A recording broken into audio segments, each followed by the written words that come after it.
Yeah, right there. Go. I just realized I don't have my phone. The one thing I didn't bring.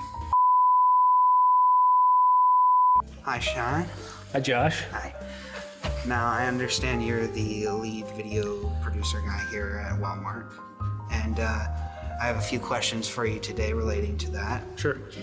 First question is, how did you get here? What was your journey like? Which ended here?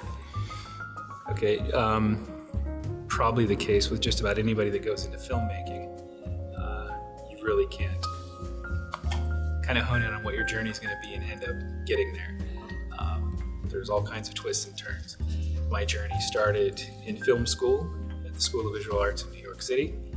I got my degree in cinematography and film directing and writing in 2000.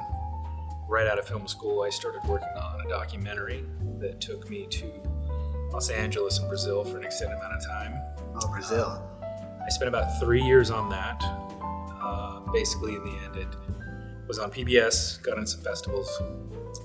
PBS is pretty big. But from that point on, well, you never know where you're going to go because the project started with a budget, and we quickly ran through the money that PBS had given us. Yeah, I've heard that a lot. And then it required us to do some fundraising, so it kind of stretched on for a good year or two more than it probably should have. What was the documentary about? The documentary dealt with the producer of the piece was sexually abused by her father. Okay. And her two brothers, her and her sister were sexually abused by the father. Okay. And she had 3 brothers that were physically abused. So he was dying, and he went to his priest and said, "I'm dying, what do I need to do? I've done some horrible things." Okay. And the priest basically told him, "You really need to seek forgiveness from those that you've done wrong to." So he wrote a letter to his daughter, the producer, and it was seeking forgiveness. So the documentary was really about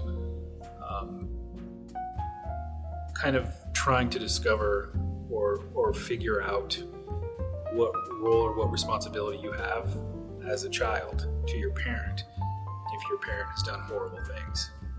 So It's pretty deep. yeah, we all have this ideal situation or the things that we project onto our parents, and sometimes that projection means that you're not really seeing who they are as a person, and sometimes they're a monster. In this case, he was a monster and he did some horrible things. So we spent a lot of time with him in Brazil, in Rio, and kind of went to some of the smaller towns outside of Rio in Brazil and got to know his family and how he was raised, where he was raised. And the purpose of the piece was really to understand, does she owe anything to her father just because he's her biological father? Should she be able to forgive him? So that was pretty much the piece. That's awesome. How did you end up going from such a deep piece like that to working here and doing Well, that's it. When meetings and advertising? You go to film school, and one thing they tell you is, don't expect to just get out of film school and make a living. So myself and most people I know, you just kind of bounce from job to job, to project, and it's called paying your dues. It's networking. You're working with people that your hope is they get another job and they bring you along. Makes sense. Yeah, and sometimes that takes, most of the people I know that have great success now, it took them 10 years at least. And that's kind of one things they told us in film school, which is, this is going to take you a while, and it could take you 10, 15 years before you actually start making a living at this. So basically you hustle. I did some documentaries. That one was by far the one I'm most proud of. And then a couple other documentary projects and a lot of music videos. And then I had 2 kids. And so right around 2005, I'd had a long string of being a production assistant, being a production manager on music videos, being a production assistant for certain production companies in New York. So like having a job but not being like the lead or taking charge because you had other responsibilities. Well, it's feast or famine. Like there were months where the 2 or 3 jobs that I had I was making a lot of money, but working nonstop. Right. And there's a cycle to everything. the particular production companies I worked for mainly did commercials. So sometimes it would be a union shoot, and I functioned as a PA to the production department. And sometimes it was a non-union shoot, and that would allow me to function as an AC, assistant camera. Those were always great. The non-union shoots were great because I was doing more than just running around and getting things from people. The grunt work. Yeah, the grunt work, the PA stuff. But those jobs paid, so I took them. But again, feast or famine. I'd have 2 or 3 months of making a lot of money, and then 2 or 3 months of there's nothing happening. So then I would scramble and take odd jobs here and there, and there were certain projects I worked on that I wouldn't get paid for, and it became a grind, and you just kind of get burnt out. And then a friend of mine was working on some corporate gigs, and so he hired me for a couple, and I ended up working my way into the Blue Cross and Blue Shield plan in New Jersey. Okay. And basically got a full-time job as the producer-director in the production department. So my function there I was there for about 5 years.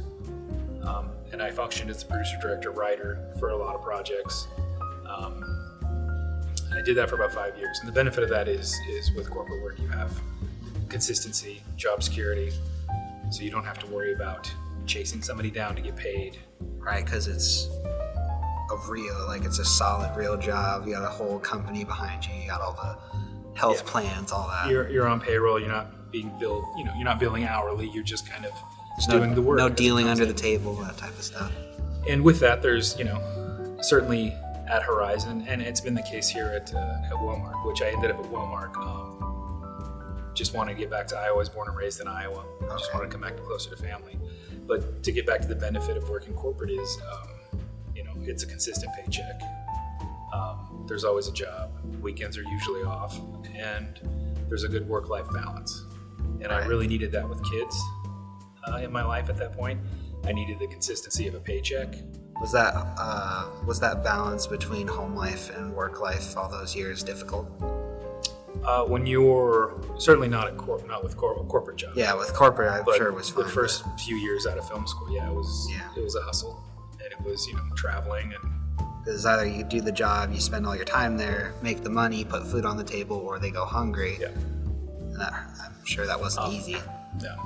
And one of the things working corporate is it's not always the most exciting work. Right. But there's peaks and valleys.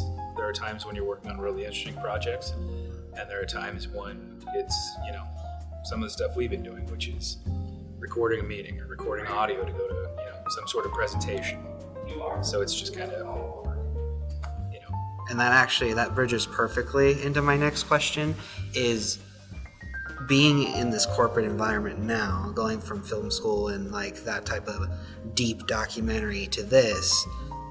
Do you still get the chance to apply yourself creatively? Do you ever feel like you're kind of stuck doing what the corporate wheel wants you to do? Well, the thing, and I've had people working under me that have gone on to ad agencies or just gone on to do things for themselves and start their own business. The thing that I know about myself is I'm only truly happy creating for myself. Like if it's a project that I have complete autonomy over, I've written it, I'm directing it, I'm shooting it, I'm doing everything. When I have total control, certainly within the guidelines of collaboration with people that I trust, whether it's actors or a cinematographer or an editor, there's still that collaboration aspect of it. But I'm only truly happy when I'm doing for myself. So the work that I do for, say, in a corporate environment, is as fulfilling to me as if I was working at an agency or if I was doing large budget commercials. It's still, in the end, you have a client and you have to meet their expectations, and inevitably I do consider myself an artist, just like you consider yourself an artist, just like anybody at DMAC right now considers themselves. If they're in the film program, they see themselves as an artist. No matter what, if somebody else is paying for the project, you have to make them happy. So once you make that compromise, it is what it is. So I don't see any difference between what I'm doing here or if I was in an agency, I've been asked several times to interview or go talk to people at agencies to do some work, but I just don't. So you like it here. You're comfortable here. I like it here. There's always been a certain amount of autonomy that I've had here, because there's some trust in what we do. The better projects usually happen when it's that somewhat of a collaboration between the client and what we do. Fairly small team, but if people can trust us to tell their story, like here are the important points that we want to hit. We want you to tell the story, and they trust us to do that, then the project usually ends up really well. It comes out good. When somebody has control over what we're doing, then that usually, it kind of fails. Gets a little harder because they're not, like you said, we consider ourselves artists. I'm sure the client doesn't all the time, but they try to bend your will to make things happen, but they don't really understand how it's going to happen, which makes it difficult. No matter what you're doing, even if you're presenting a PowerPoint, it's storytelling. So you have to figure out what that arc is, that beginning, the middle, and the end. And sometimes, especially in a corporate environment, you'll get certain people that are driving a project, that they're in the weeds with something, and they don't think of what they're presenting in terms of a story. They think of it in terms of just data or information. And I think inevitably that will fail, because no matter, anytime you're communicating with somebody, you want to tell a story. If I give you insight into who I am as a human while I'm telling you something, there's a connection there. If I just tell you something and there's no, it's completely out of context and I'm just giving you information, there's really no connection there. So I think storytelling is a part of anything you do in the corporate world or in filmmaking or whatever. So that's cool. So when did you decide that you were going to provide students like me with this opportunity to join the team and get this experience? Because I've found it very helpful, and I'm sure the past students and the future students also will find it very enjoyable. And you said that you were content and fine here. When did it get to be, did it get to be too much, or were you just excited to help? You mean why bring on DMAC students? Mm-hmm. The reason that I thought it would be beneficial to work from a standpoint of student hires versus internship. With the internship, it's a great program here, but there's a lot of requirements kind of around corporate culture. How to be a good corporate citizen, right. How to be a part of the company, which certainly has, there's amazing rewards in that. But when I think of who I was when I was a film student, and I kind of think I know who you guys are, that corporate, the corporate idea doesn't mash with what the corporate culture, and the idea of being a corporate citizen is not really what you're interested in. I mean, you told me yourself that when you came out of film school, if you had told your past self that you ended up here, your past self would be quite displeased. No, I didn't say displeased. Oh, you didn't say I displeased? said shocked. Shocked, okay. And shocked meaning I would have never thought in a million years that, basically, if you had told me in film school that this is where I would be, if you don't say it's an insurance company, but you tell me I'm working in an office, and I have all of this equipment, and I have a budget, and I'm able to create things, in a million years I would have said, that sounds amazing. Yeah, so shocked in a good way. Shocked in that it's an insurance company. That's probably shocked. Oh, okay. So impressed that, and that comes from even under Wellmark, you can create such great things. Yeah, but it's also having a budget. It's having the ability to sustain an equipment, basically an equipment locker that has everything you need for whatever production you want. It took me a little bit of time to get here. Basically, I have an annual budget. I call it my repair and replace budget. Okay. So it just kind of every year I get the same amount of money, and so every year I invest in what I thought, if we needed a light this year, I get a light. If we needed a monitor, it just kind of every year you kind of buy what you need. And so now we have a pretty big stable of equipment. Getting back to being happy here, I'm happy because of the equipment, and I am applying my craft to a certain extent. And I know a lot of people that went to film school that aren't able to do that. They can't make a living, they struggle, and then they just do something else. A lot of people I went to film school just went to school for something else after film school because they just weren't happy and they were struggling. when I was in film school, I remember a cinematography teacher asking me, you know, and I think I ask you guys this too, where do you see yourself? What do you want to do? What are you passionate about? For me, it was always employed. I want to be employed. You know, I want to have a job. For me, it's always about being able to make a living and apply my craft. So doing what you love, but still being sustainable. Yeah. And there are certainly, like I said, there are times, the peaks to me are when I am able to kind of own a project here and tell the story the way I think the story should be told. Because then that gets more into like the regular, like, you know, documentary style storytelling, finding the story, And is that really developing it. And is that kind of what you wanted to offer to DMAC students when the internship was Well, lacking? the DMAC, to get back to that, my hope for the DMAC students was to have an opportunity to do something beyond an internship and really learn or hone in on some skills, you know, and have access to equipment that you don't normally have access to. Right. In my mind, my hope and my wish is that you do this for a year. You know, you graduate from the 2-year program at DMAC, and then you have something that actually can go on a resume as a job. And that's very helpful because in this day and age, it's always they want a year of experience. They want this, that, even if it's an entry-level position. Yeah. So at least as a student hire, I feel like this gives you that foot in the door year of experience working in a corporate environment, which is, you know, work is assigned, you complete the work, you deliver the product, and move on to the next project. Yeah, it's been fantastic so far. And on behalf of all DMAC students and me, thank you. I appreciate that. Because I've enjoyed my time here. You know, and that's kind of some of the people that have had the most impact on me, certainly in the beginning, were professors. And I don't know, it makes me feel good to try and give back a little bit. So that's kind of the genesis of this program. It's my way of giving back without being, you know, somebody like Miguel who's in it every day and in right, he's right there. I just want to dip my toes in it.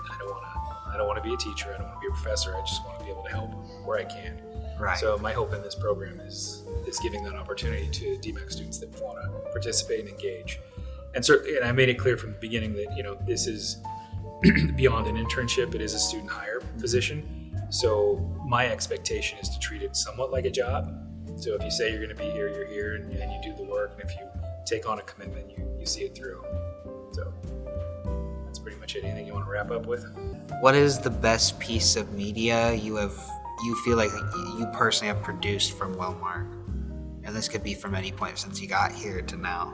There are two pieces that stand out to me. One was a piece we did for the Wellmark Foundation, which we went to Pine Ridge Indian Reservation in South Dakota. Okay. Spent a few days there interviewing people from the Lakota Nation that lived on Pine Ridge Indian Reservation, kind of getting to know them and tell their story. Oh, that's awesome. And it was about a partnership with another foundation that basically put farm tools, like gardening tools, in the hands of the Lakota people to kind of let them grow their own food and you know, help them sustain themselves without, you know, just buying Doritos at the gas station, because essentially it's a food desert. Right. Some people have to travel 2 hours just to get to a normal grocery store. Yeah. So that was the zenith until a couple years ago we did a project called the 437 Project, Project 437, which basically is a run. There's 12 runners that run across the state of South Dakota, and one of the runners Wellmark sponsored. So the very first year they did that, we kind of tagged along with all the runners, concentrating on the runner that we sponsored, and just kind of told the story of his run across the state and all the stops. And then at some of those stops, we heard from some people that had suffered through suicide in their family, because that's essentially the idea of the 437 Project, is to raise awareness for suicide prevention. Okay. So it gets a lot of attention now. I think it's in its 3rd year. And that's fantastic. And that was the first year that we did that, and just to travel across the state of South Dakota, doing some interviews, but also just the B-roll. I'm sure you got some magnificent shots. Morning, night, sunrises, sunsets, just being out in the middle of South Dakota. It's a beautiful state, and the story came together with a lot of emotion and was received really well. for both of those, we won some awards for them. So. And all that on a Wellmark path and budget. Yeah. See, that's awesome. Yeah. You made a deep documentary at the start, and you made something, I wouldn't say equally as cool. Obviously, that has more substance to it, but that's still very cool to go somewhere, follow somebody, and raise awareness for something all under a corporate roof is pretty neat. The foundation work that we do here at Wellmark is always the most fulfilling for me from a story standpoint. Whenever we can get involved with the foundation and tell that story, that's usually the most rewarding stuff that we do. Excellent. So that's it. I gotta get back. All right. Thank you very much, Shawn. Yep. Thanks, Josh. Dang.